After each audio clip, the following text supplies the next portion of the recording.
Hello and welcome to episode 262 of Sutton and Back Family Style. I'm Jason. Bill, and I guess I'll start off with the Masters and Tiger and Scotty Scheffler. Uh, Interesting conditions yesterday. It was in the 40s and windy and blustery and cold.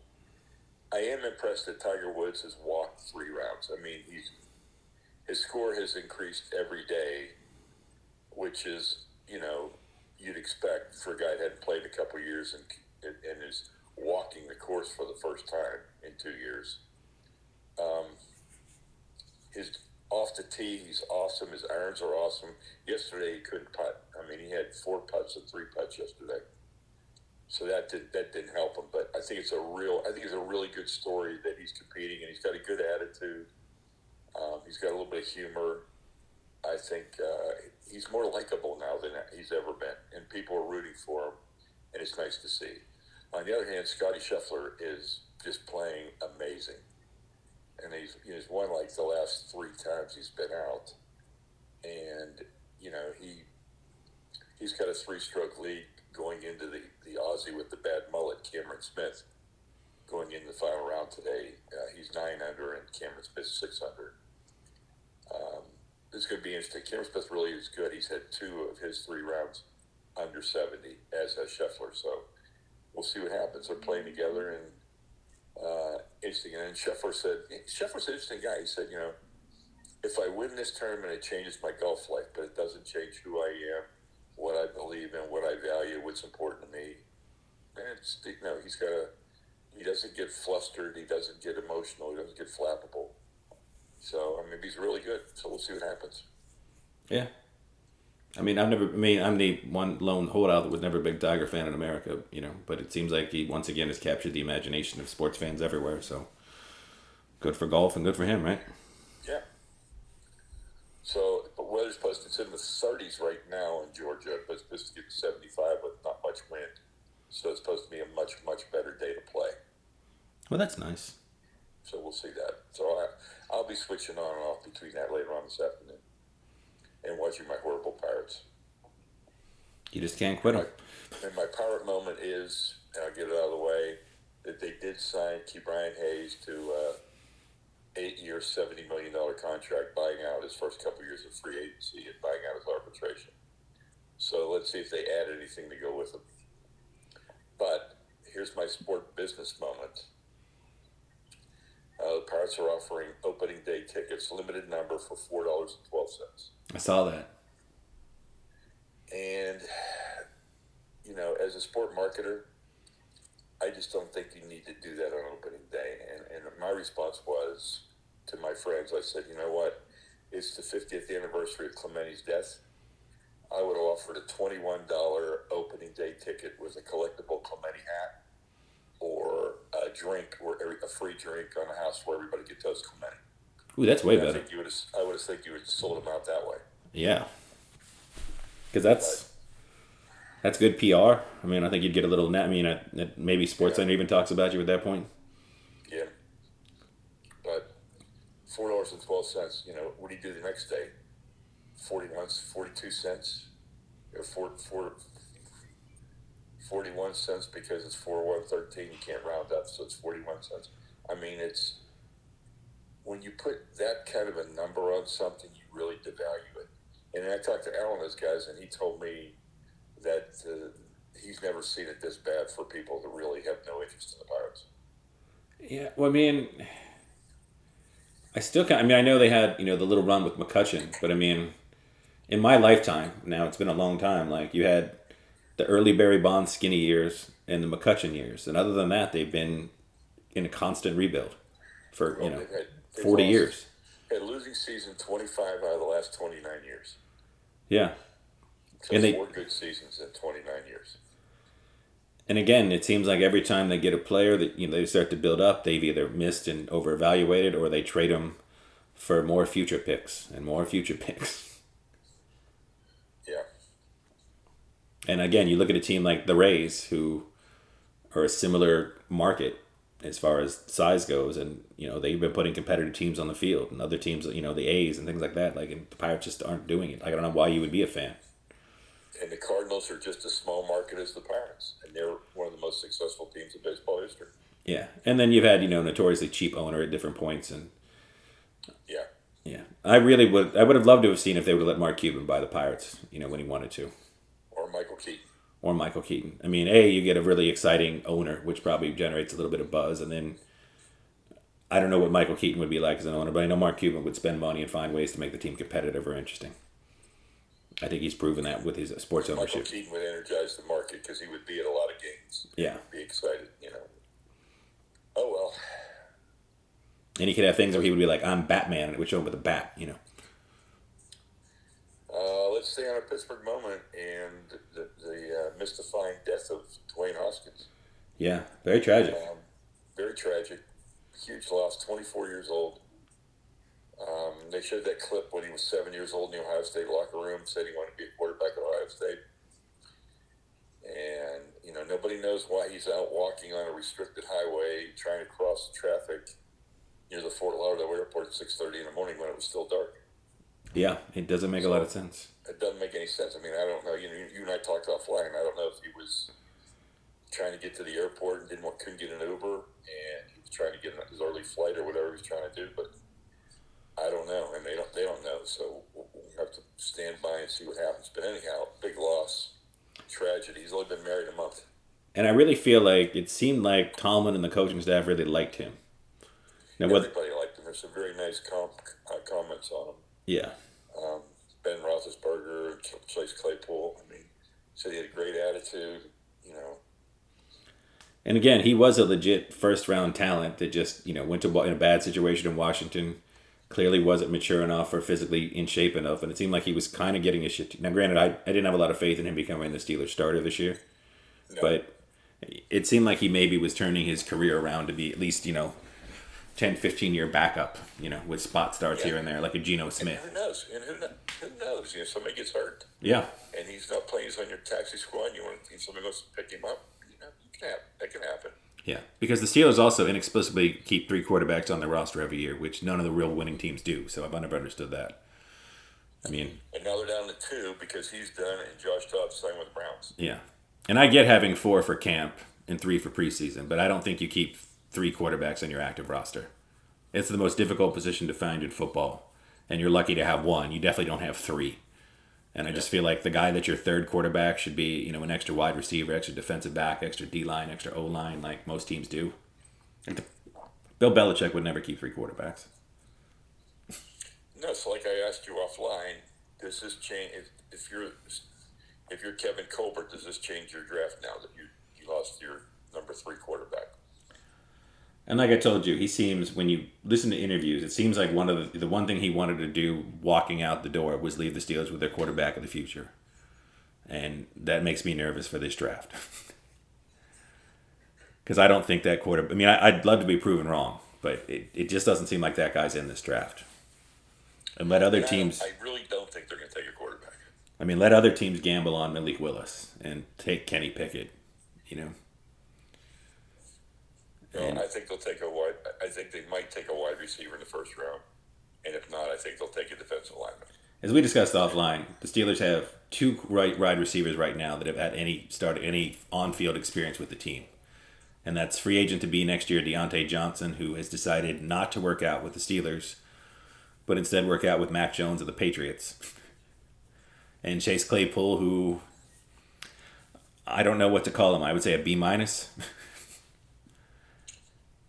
A B-. Capable of absolutely spectacular plays, and sometimes you're like, wow, this guy is as good as anybody in the league, and then just so many plays where it just seems like he shrinks. I mean, he is 6'4", 220, and you watch him against little defensive backs, and he just doesn't seem like he's got the mentality on some level. But not that Ben's passing was that great last year anyhow, so I'm willing to give him a pass on some of those. Yeah, there's just, like I said, there's some where, you expect him to fight a little bit more for a jump ball or at the contested pass, just... Yeah. Like, he's great at those back shoulder diving on the ground catches, but sometimes you'd like to see him use the giant frame that, and just post himself up. But like we said, 2 receivers with any starting experience. And then your practice squad is Anthony Miller, who, washed out with the Bears and is almost 30.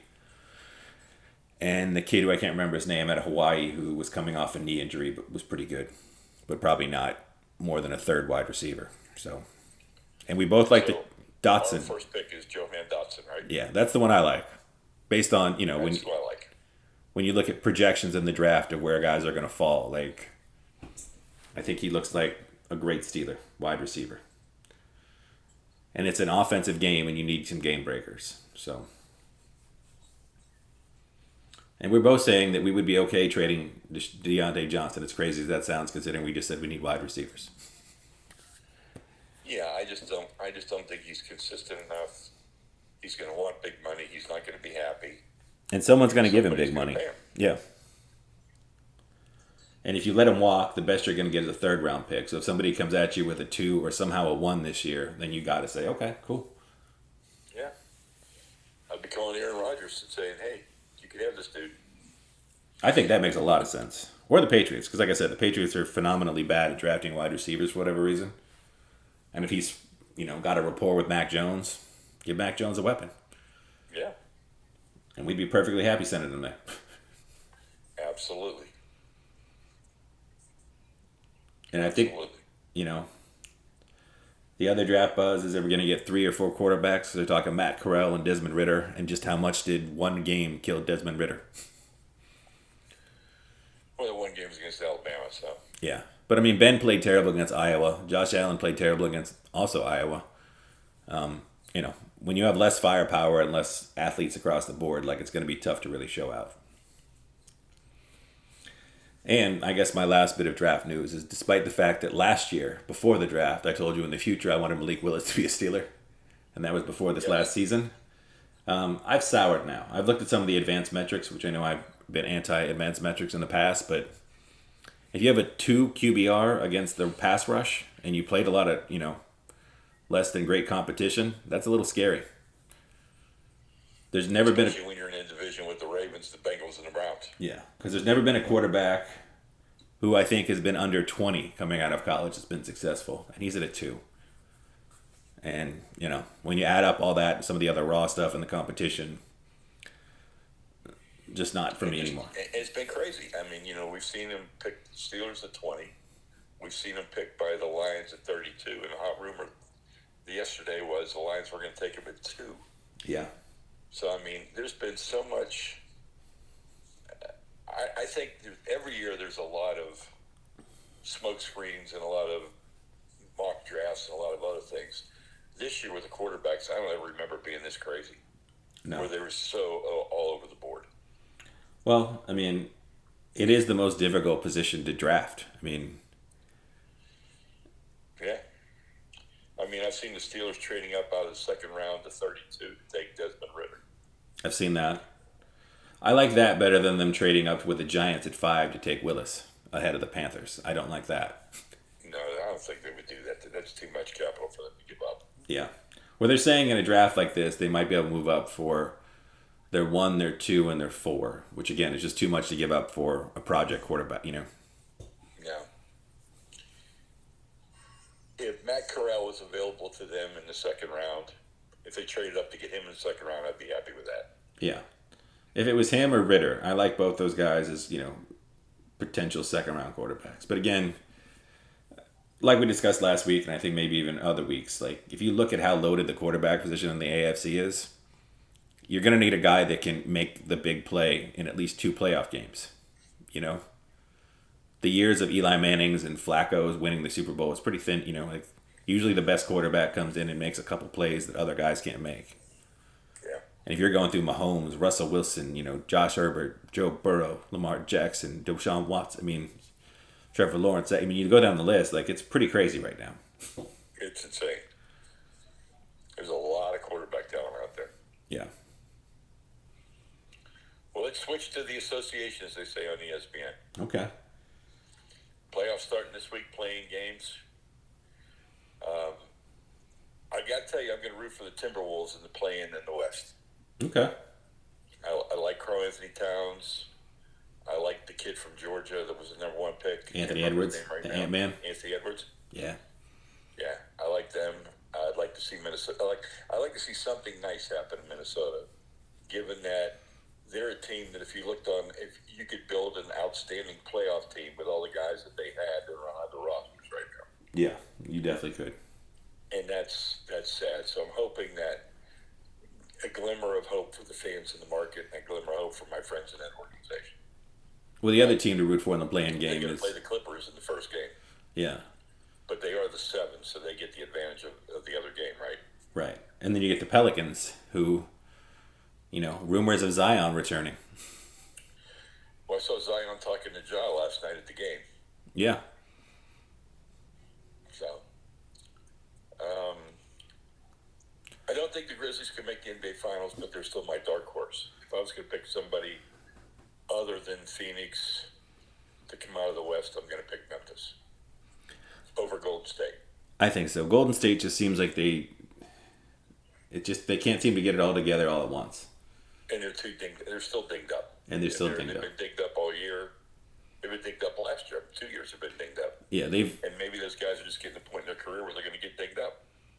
Well, I think Klay Thompson, especially, he's missed 2.5 straight seasons. I mean, at some point, it's a big issue. And Draymond is, a player that really needs all his athleticism because he's playing a position where he's, not the biggest or the strongest. Yeah. And then, Wiseman's been a little bit of a disappointment, obviously, and he's out. But he was some of their size, and you're going to need some size against, some of the teams. I think Dallas is my dark horse to come out of the West. Okay. I think they've been playing really well since that trade, and it seems like Porzingis was a big, big negative in that locker room. And I think getting rid of him and then Luka finally playing himself into shape, and the pieces just seem to fit around him, and they're playing incredible defense. I don't think they can technically beat Phoenix, but Luka's one of those players that if he gets on a run, he's capable of, He can carry a team if he's on a run. There's no question. yeah. Who's your dark horse in the East? That's a tough one. I mean, Because there's more dark horses than favorites. yeah, I was like, I don't really. I mean, I guess Milwaukee is still the favorite, right? Even though the Heat's the number 1 seed in the East, I don't think they're the number 1 team in the East. No. And I think Philly against Toronto. Toronto's a tough matchup. Yeah, I agree. I mean, they are quick, athletic. They don't have the size to go against Embiid, but they beat them 3 games to 1 during the regular season. And those are those things where unless you go back and look at the games before and after, who was maybe a little bit rusty, who was a little bit out, all those things, like it's tough to really put much stock. But I mean, you did beat them 3 out of 4 games, and they're playing really well right now. No, I mean, Miami's playing well, Boston's playing well, Milwaukee's playing well. I mean, it's interesting. I mean, this is going to be a fun playoffs. Yeah, Playoffs to watch. it's a shame that Robert Williams went out for the Celtics because I think they really needed him to make a legit run. Yeah. And he had finally, it seemed like it clicked, and that team was just really getting it. And and Tatum seems like he's finally become the Tatum that we've been promised. Yeah, and I mean, and I've always loved Marcus Smart. I've always loved him. Yeah, And so he's playing well. I mean, they're a fun team to watch. very much so. But, so I think it's going to be some fun matchups. It's going to be fun to watch. So the play-ins start this week. So we'll see what happens. We'll be able to talk about that on next week's show. See who's still alive. And then in my See personal, how the matchup goes. yeah, and I really want to see Denver win their first round series to shut up the people that say they can't win a first round series. Yeah. And I really want Philly to lose. They need to win the first 2 series. Yeah, and I really need Philly to lose. I just, I don't Yeah. know. I can't root for any team with James Harden on it. No. And it looks like, And we've been consistent about that, though. We've never Yeah. mellowed on James Harden. well, I mean, the one thing I've never liked about his game is that, besides the foul hunting, is I understand going back to being a kid watching, Jordan get some, questionable calls. But I don't think anybody's beneficiary of more bullshit calls in their career than James Harden. I don't either. Where you're watching, you're like, how the fuck are you calling that a foul? Like, he clearly, kicked the guy and fell backwards, and you're calling it a foul on the defensive player. It just... Or, watching him lunge and just flip the ball in the air and fall down and turn around with his arms up. Yep. Because he's getting those calls again. And it doesn't make any sense. Because again, if you're the star player, it's a one-on-one, we go up, I go up straight, and I think I got, clean, but you get in the call because a little bit of body contact. totally understand that. But some of the other calls he gets just drive me nuts. And I guess we had the NCAA championship, speaking of basketball, since, Yeah, we do. We do. and we watched North Carolina seemingly have the game in control and then just fall apart Unbelievable. Unbelievable. Never seen anything like it. because they were up big double digits going into halftime, and They were up 15 points going into halftime, and all of a sudden it was 9, and all of a sudden it was 3. yeah, And Kansas, I got to give it to the Talking Heads. The Talking Heads said the only way Kansas has a chance is they need to speed up the game, get aggressive, and drive to the basket. And it's exactly what they did to start the second half. yeah. It's exactly what they did. And then North Carolina just, those weird baskets that fell over the course of the tournament stopped falling.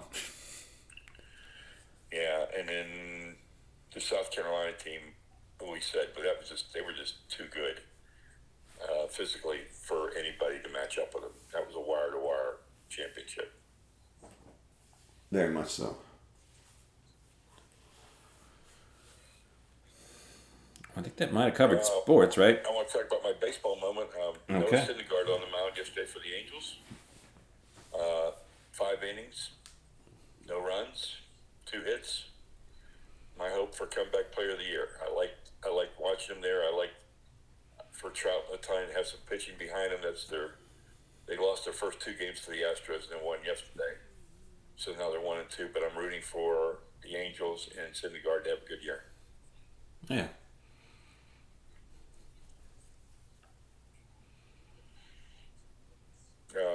Any entertainment? I have 2 for you. Okay. One, we watched Last Night in Soho, which was, the Edgar Wright. Even I talked about that when it first came out. How was it? It was really good. It definitely has a bit of a slow start. It's got a really good soundtrack. It's all like 60s music. And it's a nice little, mystery, very stylish. What network? I own it. I just bought it for $5. Okay. I mean, I really like Edgar Wright as a director, so I figured that was an easy one. Okay, Last Night in Soho. Yeah. Got it. Yeah, I remember us talking about it when it first came out. We didn't go to the theater, but I wanted to see it. Yeah, and it's available to rent at a pretty reasonable price now, or buy at a reasonable price too, depending on your sales you find. Okay. And then I watched the 4th season of Yellowstone. And I keep saying I'm going to start watching it because I really want to see it. Are you enjoying it? It's a very macho soap opera, but obviously better acted and better written. But I mean, that's it's a lot of business and family drama. I think my only qualm is that you have the Native American element obviously there, Right.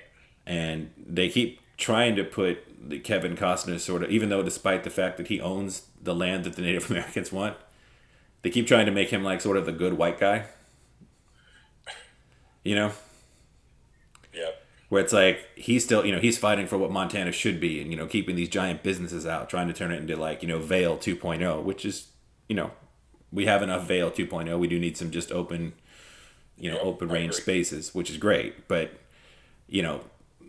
sort of putting him as like not also part of the problem as far as Native Americans go, which is sort of sort of like his dances with the wool, like it's not full on white savior mode, but it's that's the only qualm I have with the show, I would say. My entertainment moment I'm in. I've got 3 episodes left of the final season of The Fall with Gillian Anderson, and I think just amazing. It's really, really dark, but it's so well written and so well orchestrated. I just really have enjoyed it. It's one of the more enjoyable series I've watched, and I love the fact that it's so crisp. When you go 6 episodes in for a season, you're crisp. You're not dragging anything out. There's not that wasted episode like we saw with some of the other shows we watched, where you were contracted for 14 and 11 was a dog. Yeah. I love that about this. Yeah, the BBC is generally pretty good about it needs to be 5 episodes. It's 5 episodes. Yeah. Which is always nice. Any food on your end? Yeah. I was in South Carolina, and I ate at a place called the Hall, which is a chop house Okay. in downtown Columbia. And I had a sauteed fried, whatever you want to call it, soft shell crab for my appetizer, and it was absolutely outstanding. It was really, really good. Okay. They call them softies. I didn't know that till. So we have softies on the menu. I go, what's a softie? He told me. I said, I'll have that. And the night before, I had eaten at a restaurant. I'm trying to recall the name of it now. Motorhead Supply, which sounds like a bizarre name for a restaurant, right? It does. But I had a steak there that was outstanding, and the vegetables and everything went with it. Fingerling potatoes, some kind of peas that looked like corn, and it was really, really good. So I Okay. had two great meals in Columbia, South Carolina. Nice. I mean, I guess because I did have Popeyes this week. Did you have a tackle box? No, but I took the late great Anthony Bourdain's advice and got something I've never had at Popeyes, which is their mac and cheese. Oh yeah, it's good. It's good. It's really good mac and cheese. Yeah, Anthony Bourdain said that was one of his secret bad meals where he's like, if he sees it in an airport, he has to get a big mac and cheese. And I had it, and I was like, oh wow, I was like, this is it's good mac and cheese. They have great butterfly shrimp. I don't eat a lot of fried shrimp, but when I do, I like the Popeyes tackle box. I just don't like all the other French fries and everything goes with it. I don't want that. I just rather have the shrimp and the mac and cheese. But those were outstanding. Yeah, and again, I just had never ordered it before. I mean, I don't eat a lot of Popeyes, but I was like, oh, it's like, No, I don't either. But when I get it, I usually enjoy it. The only thing my criticism about Popeyes is the franchises are so uneven. oh yeah, I mean, you go to one Popeyes and it's phenomenal. You go to another Popeyes and it's the worst food you've ever had. yeah, and sometimes, and this is, I guess, my political economic sort of statement, but I think when you underplay your employees, there's times where you can almost taste the sadness and the disdain for the corporation and the food, and I think Yeah. Popeye suffers from I that mean, greatly. there's a book, The Customer Comes Second, Yeah. and it said, your employees should always be first. I agree with that. Oh, I do have one other thing I want to talk about offline with you. If you go to the grocery store and you see Wahlburgers, buy them. They're outstanding when you grill them on the grill. And you've never actually eaten at a Wahlburgers, correct? I've never eaten at a Wahlburgers, no. Okay. In fact, I've never even seen a Wahlburgers. They might just be in New England. I assume that's where they started, right? It was really good. I really enjoyed it. Okay. Well, there you go. All right, everyone. Well, enjoy the Masters today if you're golf fans. Enjoy the NBA playoffs this week. If you're a baseball fan, you have DirecTV. There's free DirecTV on you can watch every game for a week. I think through the 14th, which is coming up close. But I mean, you can still watch every game, so you get to see the Mike Trouts and people you haven't seen before. So take advantage of that if you get the free, or actually it could be on cable too because it's not restricted to DirecTV. So if you get the Major League Baseball extra innings package, watch some players that you won't normally get to see in your own market. And I will report from opening day in Pittsburgh next week. Okay. And thank you for listening, and keep supporting us on Patreon and write in. We appreciate it. Thanks.